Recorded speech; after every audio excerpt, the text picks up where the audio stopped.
Hey everyone, I hope you're all doing fine and dandy out there, and in this video we'll review the Canon 6D Mark II. Does it still hold up in 2022? Let's find out. So real quick, before we get started with the review, I just want to let you guys know if you do want to check out the Canon 6D Mark II, there will be links down in the description below. Now, let's get into the video. Starting off with the price, the 6D Mark II costs around $13.99 for the body only, and that's if you buy it new. And you can find that price on websites like B&H and Amazon. Or if you're looking for a used body only, I've found prices that range anywhere from $950 up to $1,100 on Amazon, and that's actually what I ended up doing with my 6D Mark II.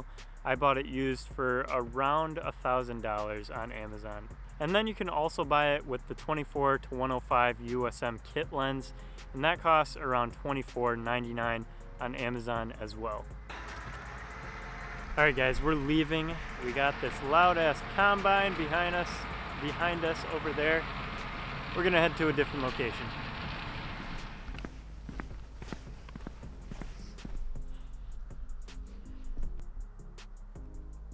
Alright, sweet, now I can actually hear myself think.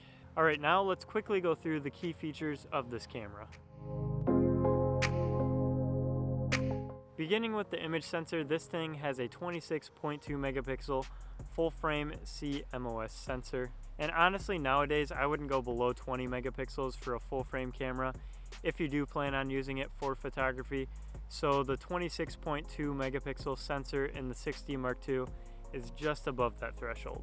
Moving on, we have the ISO range, and this camera goes from 100 up to 40,000, expandable up to 102,400. Not that you'd ever want to go that high with this camera though. Also, it's worth mentioning that this camera's dynamic range will perform better at higher ISOs rather than lower ISOs. However, I think once you get to around 320 ISO on this camera, that's not true anymore for the dynamic range. Alright, and after that we have the frames per second.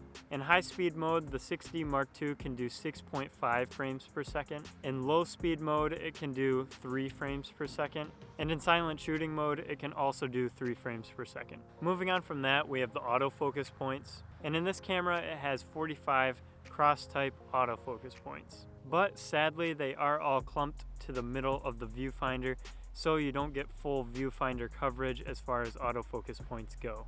And after that, we have the card slots. The 6D Mark II only has one UHS 1 card slot. This is a little upsetting, but we'll talk about that more later in the video. And after card slots, we have the buffer depth. This thing can do 98 frames in JPEG, 20 frames in RAW, and 18 frames in RAW plus JPEG. Now, I haven't had a lot of issues when shooting with this camera as far as buffer depth goes, but you do tend to run it out at around 3 or 4 seconds. So if you're somebody that likes to hold the shutter button down for a really long time, then you might not like the buffer depth on this camera. Anyways, after buffer depth, we have the video capabilities of this camera. And this thing can do 1920 by 1080 at 24, 25, 30, 50, and 60 frames per second. And it can also do 1280 by 720 at all those same frames per second. Now, when this camera first came out back in 2017, a lot of people were upset that it didn't have 4K. But honestly, in my opinion, I think the lowest quality video that you should accept is 1280 by 720. Moving on from that, we have the autofocus, and this thing has dual pixel autofocus, which is Canon's main autofocusing system. And back in 2017, Canon was just destroying everyone with their dual pixel autofocus, but nowadays most other brands have caught up with their autofocusing system, so it's not like it matters anymore. But dual pixel autofocus on this camera is still really good. And after that, we have a quick feature, which is stabilization. This thing doesn't have IBIS, which is in-body stabilization, but it does have stabilization within the Canon lenses as long as you buy a lens with stabilization built in. And then we have another quick one, which is EVF or OVF, and this thing has an OVF, which means optical viewfinder rather than electronic viewfinder. So that means the viewfinder uses mirrors inside of the camera rather than an electronic readout. Moving on from that, we have the LCD monitor, and the monitor on this camera is a 3-inch 1.04 million dot vari-angle touchscreen. And trust me when I say the LCD quality on this camera is definitely good enough. Moving on from that, we have the Wi-Fi connectivity, and this thing does have Wi-Fi built into it, so if you ever need to transfer any videos or photos to your phone, you can do that. After that, we have the battery, and this camera takes the standard battery for most full-frame Canon cameras, which is the LP-E6N or the LP-E6 battery. And if you do want to get a battery grip for the 6D Mark II, Canon does make one for it. It's called the BG-E21, and it houses 2 batteries. And finally, we have the measurements of this camera. Starting off with the weight, this camera comes in weighing 765 grams or 26.98 ounces, and that's with the battery and card inside of it.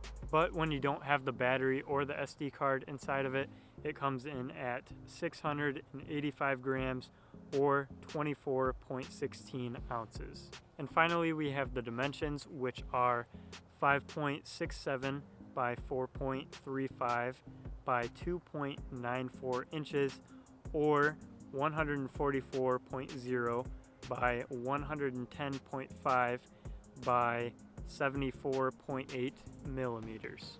Alright, that's it for the key features. Now let's get into the pros and cons of the 6D Mark II, starting off with the pros. First up on the pros list is the flippy LCD screen. I wouldn't say that the flip out screen alone is a pro, but it is when you pair it with the full frame sensor. And that's because this is Canon's only full frame DSLR that has a flip out screen. Alright, now for the next pro on the list, the 45 autofocus points. 45 autofocus points was pretty good for a full frame Canon camera back in 2017.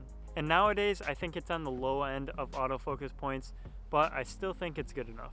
Like, I definitely wouldn't go below 45 in 2022. Now for the next pro, it has a good ISO range. An ISO range from 100 up to 40,000 in most situations works perfectly fine.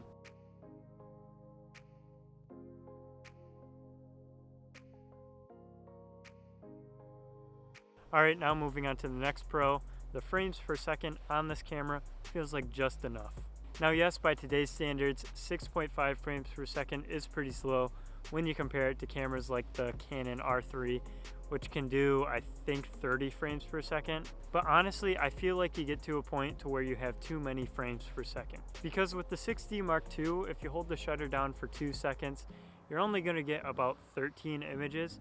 But with a camera like the R3, if you hold it down for 2 seconds at 30 frames per second, you're gonna get 60 images. And this is just me, but I wouldn't want to have to go through 60 images just to pick out only one. Alright, and after that we have the 5th pro, which is the dual pixel autofocus. Like I said earlier in the video, back in 2017, Canon was just crushing everyone with their autofocus system. And even by today's standards, I think their dual pixel autofocusing system still works perfectly fine. It just locks on focus super quick and you usually don't have anything to worry about. For example, the camera I'm shooting on right now is the Canon SL2 and it has dual pixel autofocus, so I'll show you real quick what it can do. So if I go out of frame like this, then jump up, it locks focus like super quick. Alright, now for the final pro on my list, it has a great build quality and feels super comfortable in your hands.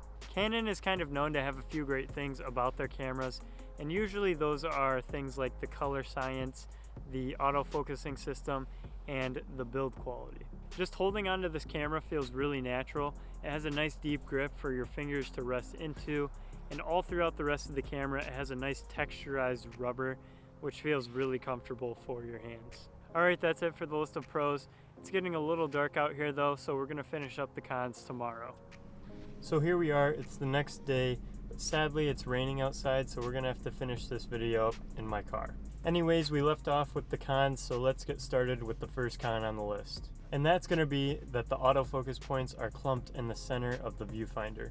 I mean, it's great that the 6D Mark II has 45 autofocus points, but the fact that they're all clumped in the center of the viewfinder makes it a little difficult to compose or frame up your subject. I constantly find myself having to use the focus and recompose method with this camera. It's not really a big deal, but it's just annoying.